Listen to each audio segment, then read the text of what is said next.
Greetings, Wildcats. Welcome to this presentation on some important notes from the library for the end of the school year in May of 2026.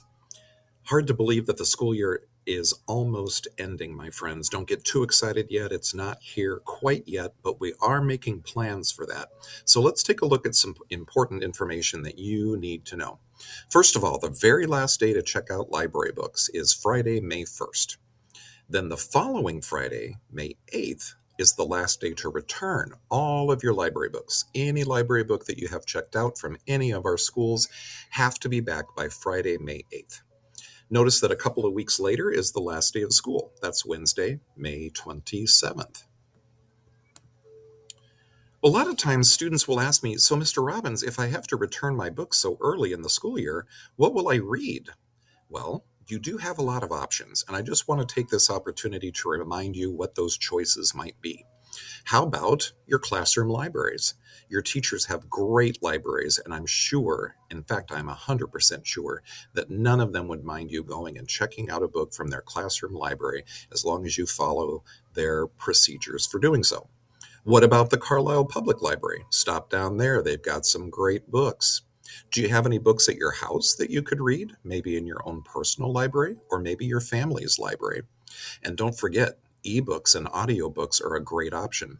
Hop on your ClassLink app on your Chromebook and check out Mac and Via or Epic, BookFlix, ScienceFlix, FreedomFlix.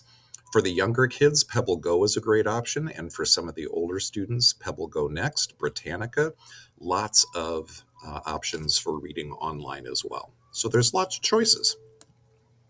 So what happens if you do get those books returned by Friday, May 8th? Well, every single class that gets their books back by Friday, May 8th gets to visit the library one more time before summer gets here. We'll have our usual bubble party. We'll have a read aloud picnic outside or in Cat's Corner. Everybody will get a popsicle. And then we'll have a bubble party where you get to blow your own bubbles and dance around in the bubbles that come from the bubble machines that we have with us. Also, one student in every single classroom will get a gold coin for a free book from the vending machine. Just remember, in order for all of these things to happen, every single person in your classroom has to bring their library books back by Friday, May 8th. May 8th is our magic date. Teachers, the bubble party schedule will be coming to you soon if it hasn't already landed in your inbox. All we do here is come to the library to celebrate getting all your books returned. We won't be doing any checkout on that day, but teachers, please look for that link to sign up for a bubble party. Up to 2 classes can sign up for the same date and time, and you can pick whatever works best for you in the crazy schedule, what I'm sure is your crazy schedule for the end of the year. So how do we keep track of how many books we have gotten returned? Well, every single day, I will keep track of how many books are still left to be returned from each classroom. And I'll send to you and your teachers this updated chart that you see here on your screen. It'll say how many books you have yet to return until every single book is returned from your class. I know right now they all say 0, but that number will change once we actually get to the due date. Okay, so don't worry. We'll let you know how many more books your class needs to return every day in order to earn their bubble party. A lot of times students will ask me, well, Mr. Robbins, how do I know what books I need to bring back? Don't worry. Remember, the due date is Friday, May 8th. But I'm going to send you a list, both you and your teachers, a list of what books are still due back on Monday, May 4th. That gives you a whole week between the 4th and the 8th to get those books returned. You'll also get overdue notices sent to your family over email. And you can always stop in and ask in the library if you're not sure if you have all your books back yet. We'd be more than happy to check for your account. Sometimes kids will say, oh, Mr. Robbins, I either lost those books or I accidentally spilled water on those books or the dog ripped it apart. These things happen. Those are accidents. Sometimes we lose things, and that's okay. Just remember, you're not going to get in trouble at school for any books that you might have lost or that might have gotten torn apart. It's sad when that happens, but we understand that we don't do those things on purpose. Sometimes accidents happen.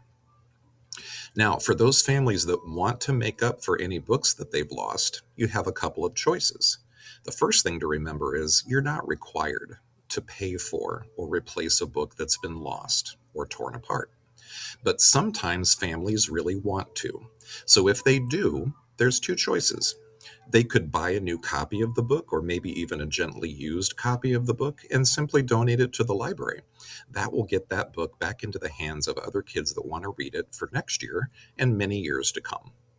Another choice is that you could send some money to school so that we can buy a new copy of the book and put it back in our library. If you're not sure how much the book costs, just check any overdue notices that you get. The cost of the book is right there, or you can always ask in the library and we'll help you find out that amount. Remember, this is optional. You don't have to do it, but you can if your family wants to. And on the positive side, sometimes books that we think are lost eventually get found.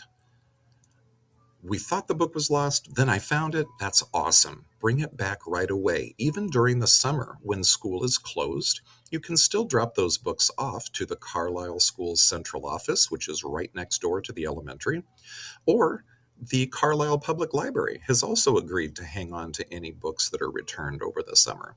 You can take it down there, tell the circulation desk people that this is actually a school library book, and ask them nicely if they would hang on to it for you and return it to me, Mr. Robbins, in the new school year. So don't be afraid to run those by the central office or the Carlisle Public Library if you find them during the summer. One last thing, teachers, please make sure that by the last day of school, all of your student laptops are accounted for and are in your classroom Chrome cart. And then just keep that cart in your classroom so that the IT techs can come over and work on them over the summer.